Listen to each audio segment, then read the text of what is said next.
জুলাই সনদের আলোকে জাতীয় নির্বাচন হতে হবে। আর জুলাই সনদের বিষয়ে গণভোটের ব্যাপারে একমত হয়েছে সকল রাজনৈতিক দল, কিন্তু কেউ কেউ চাচ্ছে গণভোট জাতীয় নির্বাচনের সঙ্গে হোক।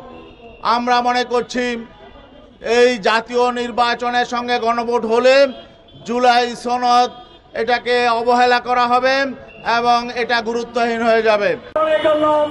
কার্যকর কোন ব্যবস্থা গ্রহণ করে নাই, নির্বাচন কমিশনের আমূল সংস্কার করে নাই।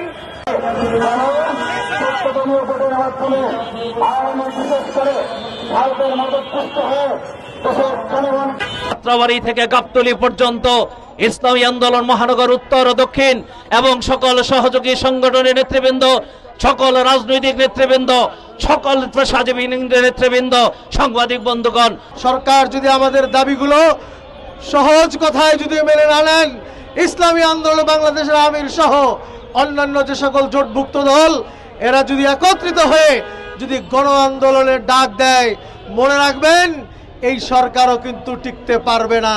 আজকের এই মানববন্ধনের অন্যতম দাবি, যারা এই বিগত 15 বছর বাংলাদেশের স্বাধীনতা, সার্বভৌমত্ব, দেশের মানুষের জানমালের নিরাপত্তাকে বুলঙ্কিত করেছে, সেই ফ্যাসিস্ট আওয়ামী লীগ এবং তাদের যত সহযোগী, তাদের বিচার এই বাংলার মাটিতে হইতে হবে।